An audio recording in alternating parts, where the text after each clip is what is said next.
সেনার শাসনে নেপাল, তবু দেশ জুড়ে চরম অরাজকতা। নেপালের প্রধানমন্ত্রী ওলির পদত্যাগের পরেও থামছে কই হিংসা। এবার বিশ্ববিখ্যাত পশুপতিনাথ মন্দিরের লুটপাট ভাঙচুরের চেষ্টা করা হলো। মন্দিরের নিরাপত্তার খাতিরে এলাকা ঘিরে ফেলল সেনাবাহিনী। প্রধানমন্ত্রীর বাসভবন, দপ্তর, একাধিক মন্ত্রীর বাড়িতে আগুন ধরিয়ে দেওয়া হয়েছে। গত রাত থেকে নিরাপত্তার দায়িত্ব তুলে নিয়েছে সেনাবাহিনী। শান্তি বজায় রাখার জন্য আন্দোলনকারীদের কাছে আবেদন জানিয়েছেন সেনা প্রধান। জলেশ্বরে জেল ভেঙে উধাও 900 জন কয়েদি।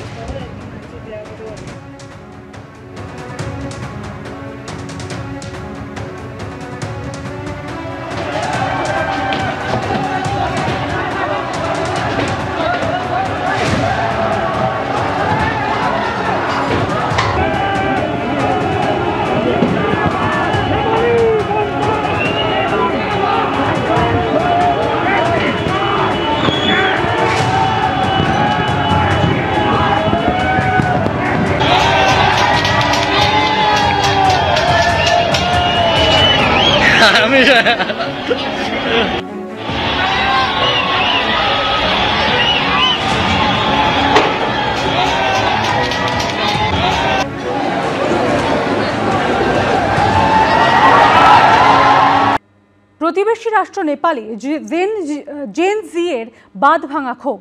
প্রশ্ন উঠছে, এত শত তরুণ তুর্কিকে একজোট করলেন কে? আর এখানে উঠছে একাধিক নাম, যার মধ্যে রয়েছেন একজন ডিজে, একজন র্যাপার এবং একজন প্রাক্তন টেলিভিশন সঞ্চালক। প্রধানমন্ত্রী সহ একের পর এক মন্ত্রীর পদত্যাগ, বিধানসভা, সংসদ ভবন, রাষ্ট্রপতি দফতর, সুপ্রিম কোর্ট থেকে পদত্যাগী প্রধানমন্ত্রী কেপি শর্মা ওলির বাড়িতে আগুন। প্রতিবেশী রাষ্ট্র নেপালে জেন জির বাঁধ ভাঙা ক্ষোভ।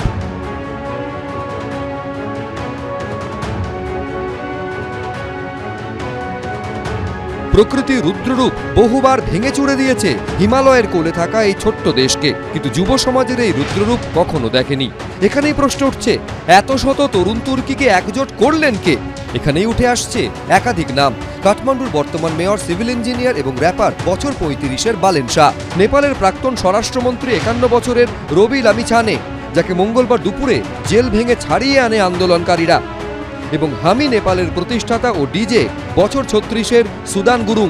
4 সেপ্টেম্বর অর্থাৎ গত বৃহস্পতিবার 26টি সোশ্যাল মিডিয়া প্ল্যাটফর্ম বন্ধ করে দেয় সে দেশের কেপি ওলির সরকার। এরপরই সোশ্যাল মিডিয়ায় নিজের একটি র্যাপ পোস্ট করেন বালেন শাহ, যার ক্যাপশনে তিনি লেখেন, সরকার আমাদের বলতে দিন।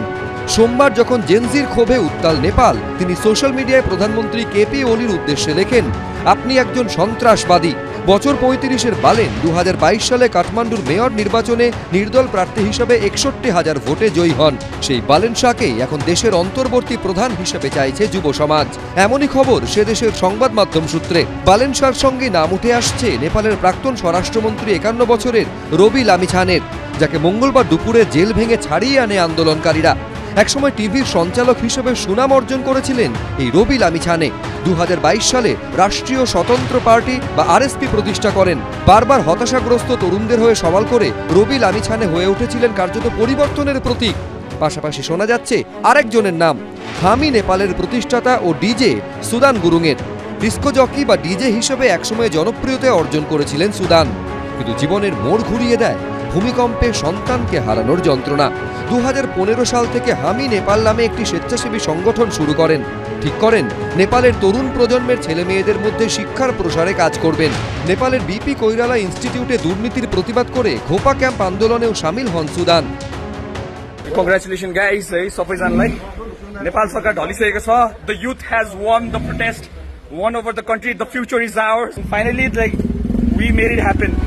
যদিও সূত্রের খবর, রবি লামিছানে, বালেন শাহ, সেনাবাহিনীর প্রধান এবং আন্দোলনকারীদের নেতাদের মধ্যে আলোচনার ভিত্তিতে বর্তমান অস্থির পরিস্থিতিতে অন্তর্বর্তী প্রধানমন্ত্রী করা হতে পারে নেপালের সুপ্রিম কোর্টের অবসরপ্রাপ্ত প্রধান বিচারপতি সুশীলা কার্কিকে।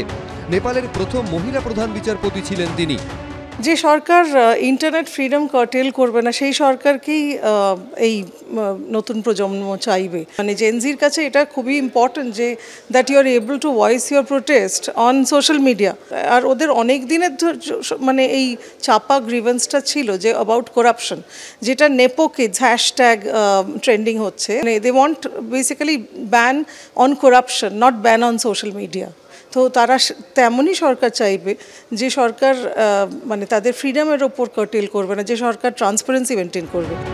একজন ডিজে, একজন র্যাপার, একজন প্রাক্তন টেলিভিশন সঞ্চালকের হাতেই এখন কার্যত নির্ভর করছে নেপালের ভাগ্য। এবিপি আনন্দ। শ্রীলঙ্কা বাংলাদেশের পর এবার হিমালয় কন্যা নেপাল। 3 বছরের মধ্যে 3 প্রতিবেশী দেশে গণঅভ্যুত্থানের জেরে গদিচ্যুত করা হলো শাসককে। বিক্ষোভের প্যাটার্নও কার্যত এক। তাহলে কি পিছন থেকে কেউ বা কারা কলকাঠি নাড়ছে? 3 বছরে ভারতের 3 প্রতিবেশী রাষ্ট্রে গণবিদ্রোহ। 3 দেশেই পদত্যাগ করতে বাধ্য হলেন রাষ্ট্রপ্রধানরা। শ্রীলঙ্কায় দেশ ছাড়তে হয়েছিল রাজাপক্ষে ভাইদের, বাংলাদেশে দেশ ছাড়তে হয় শেখ হাসিনাকে। আর এবার নেপালে হেলিকপ্টারে অজানা উদ্দেশ্যে পাড়ি দিলেন পদত্যাগী প্রধানমন্ত্রী কেপি শর্মা ওলি। নেপালে এ যেন দ্বীপরাষ্ট্রের অ্যাকশন রিপ্লে, এ যেন বাংলাদেশ প্যাটার্নের পুনরাবৃত্তি। মহিন্দা ও গোতাবায় রাজাপক্ষে, শেখ হাসিনার পর এবার কেপি শর্মা ওলি। গণবিদ্রোহীদের চাপের মুখে পদত্যাগ করতে বাধ্য হলেন নেপালের প্রধানমন্ত্রী। জেনজির প্রবল বিক্ষোভের মুখে ওলিকে কার্যত নতি স্বীকারে বাধ্য করল রয়্যাল নেপাল আর্মি। 3টে কিন্তু কারণগুলো মানে আলাদা। হ্যাঁ, গণ অভ্যুত্থান তো হয়েইছে। ভারতবর্ষর পজিশন বলতে ভারতবর্ষর এখন মানে it can act it as a very responsible country, কারণ নেপাল আর ভারতবর্ষের অনেক দিনেরই সুসম্পর্ক। চাইলে ভারতবর্ষ কিন্তু এটা ইন্টারভিন করতে পারে। নেপালের ঘটনা মনে করিয়ে দিয়েছে হাসিনা সরকারের পতনের কথা। গত বছর সংরক্ষণ বিরোধী আন্দোলনে উত্তাল হয়ে ওঠে বাংলাদেশ। মৃত্যু হয় অসংখ্য আন্দোলনকারীর। পদ আঁকড়ে থাকতে চাইলেও চাপের মুখে শেষমেশ গত বছরের 5ই অগাস্ট পদত্যাগ করে দেশ ছাড়েন শেখ হাসিনা। 2022 সালে কার্যত গৃহযুদ্ধের পরিস্থিতি তৈরি হয় শ্রীলঙ্কায়। অর্থনৈতিকভাবে বিপর্যস্ত শ্রীলঙ্কা ওই বছর নিজেদের দেউলিয়া বলে ঘোষণা করে। দেখা দেয় জ্বালানি, গ্যাস, বিদ্যুৎ ও খাবারের সংকট। এরপরই অশান্তির আগুন জ্বলে ওঠে দ্বীপরাষ্ট্রে। সীমাহীন দুর্নীতির প্রতিবাদে সরকার বিরোধী আন্দোলনে উত্তাল হয়ে ওঠে শ্রীলঙ্কা। ইস্তফা দেন প্রধানমন্ত্রী মহিন্দা রাজাপাক্ষে ও দেশ ছেড়ে পালান রাষ্ট্রপতি গোতাবায়া রাজাপাক্ষে। পরপর 22-24 যে অঞ্চলে, অর্থাৎ এই যে আমাদের সাউথ এশিয়ান অঞ্চলে বিভিন্ন দেশের মধ্যে যে সমস্যাগুলো দেখা দিয়েছে, সেখানে কিন্তু নেতৃত্ব দিয়েছে মূলত যুবক যুবতী ছাত্র সমাজ। একটা জিনিস খুব পরিষ্কার হওয়া দরকার যে এখন গ্লোবাল সিটিজেনের যুগ। এখন কিন্তু কাউকে রাষ্ট্রীয় ক্ষমতার মধ্যে বেঁধে রাখাটা খুব একটা সহজ নয়। ভারতবর্ষের ক্ষেত্রে আমার মনে হয় যে চারপাশে যখন প্রতিটি রাষ্ট্রের মধ্যে 3টে রাষ্ট্র তো বাংলাদেশ, শ্রীলঙ্কা, নেপাল ছাত্র যুব সমাজ খেপে গেছে। ভারতবর্ষকে কিন্তু সুনির্দিষ্টভাবে যুব সমাজকে এবার কিন্তু অ্যাটেনশন দেওয়া প্রয়োজন। শ্রীলঙ্কায় রাজাপাক্ষে বা বাংলাদেশে হাসিনার মতো গদি আঁকড়ে থাকতে চেয়েছিলেন ওলিও।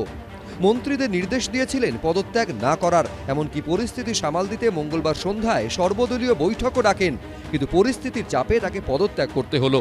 নেপালি সংবাদ মাধ্যম সূত্রে খবর, চিকিৎসার কারণ দেখিয়ে দুবাই পাড়ি দিতে পারেন কেপি শর্মা ওলি। বাংলাদেশ কিংবা শ্রীলঙ্কার রাষ্ট্রপ্রধানদের মতোই নেপালেও কেপি শর্মা ওলির সরকারের বিরুদ্ধে দুর্নীতি, স্বজন পোষণের ভয়ঙ্কর অভিযোগ উঠেছিল। তাকেও শেষ পর্যন্ত সেই গণবিদ্রোহের মুখেই পড়তে হলো। এবিপি আনন্দ।